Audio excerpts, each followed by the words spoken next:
So we're going for a little drive. I'm preparing to film some content for some new LED light bulbs for the headlamps that I'm testing out. They sent me 2 pairs, so I gotta do this twice. But still not dark yet, so right now I'm gonna go grab something to eat. It's probably gonna be pizza. But in the meantime, let's have a little chat about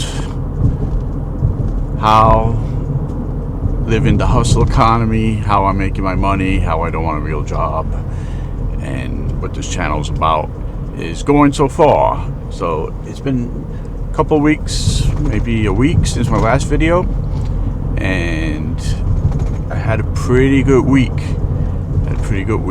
There's one situation where I got like a once in a lifetime tip, which was incredible, and I was helping out real estate buddy, and I would go over this elderly couple's house that they were selling because they're downsizing because they're getting older, and anytime the plumber came over or contractors came over, they felt, they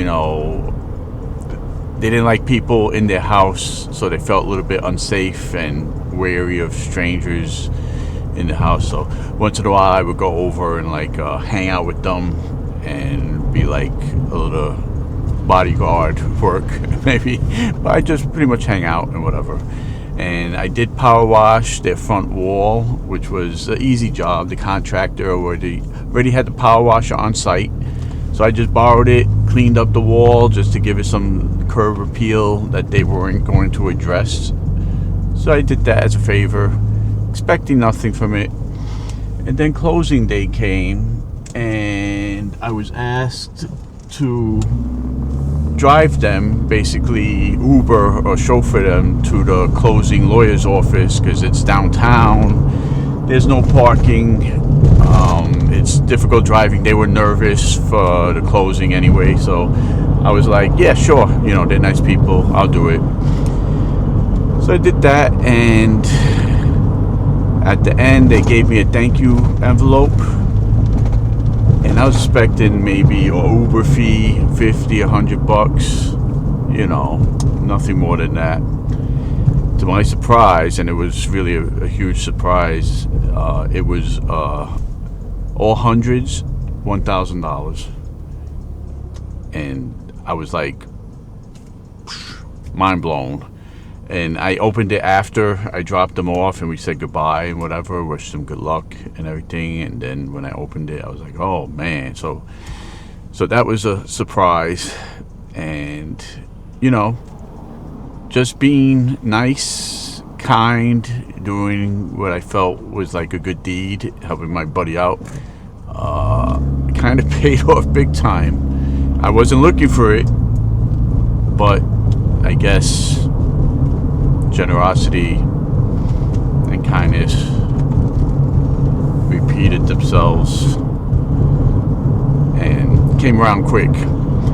So then I helped them out with another location, did some light work there, helped take down some of the signs and stuff, and close out the house for the last time before their closing. And the owners offered for him to take a wooden butcher block table for like 4.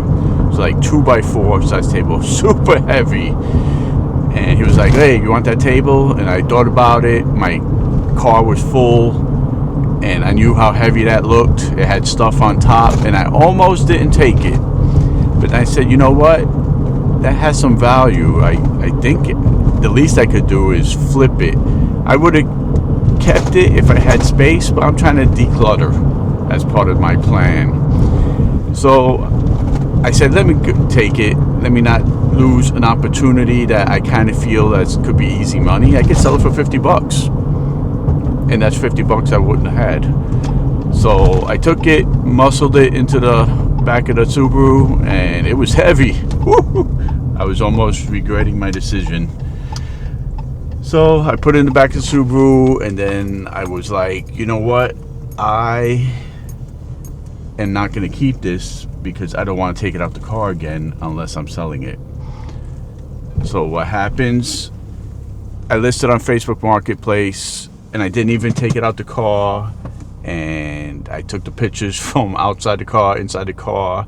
You know, it's one of those things where you know what you got, and if they're looking for something like that, they know what it is. I don't need photography quality level photos of it. I listed it on, I think it was a Monday, around 11 a.m. on Facebook Marketplace, and within 40 minutes I was in Harlem dropping it off for $250 curbside drop off. The easiest flip I ever did. I put a table in the back of my car, drove it home, took pictures, listed it. Somebody wanted it, didn't even negotiate the price. I listed it for $250, and he asked if I could deliver. I said, sure, it's already in my car, but I am not going to help you up steps. It's curbside only. If you're okay with that, then let's do this. And he was fine, and drove 30 minutes to Harlem, made $250, drove 30 minutes back home. Nice Monday morning, make $250, perfect. So if I see things like this, and I'm willing to see opportunities for making an honest buck, and I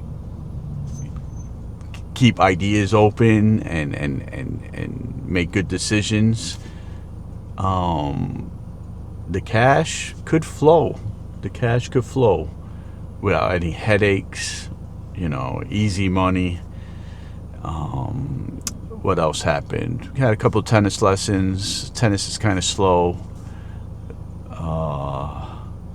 Amazon, YouTube is grinding along. It's never huge, but it's always giving some sort of income.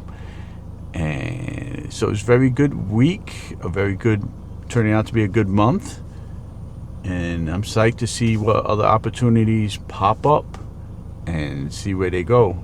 So that's my little update on trying to make a living without having a real job as a 50 plus creator. And hopefully this channel is going to bring me some income soon with the help of you. If you like and subscribe, then I'll be on my way to living the dream. Check out my other videos. Thanks for watching.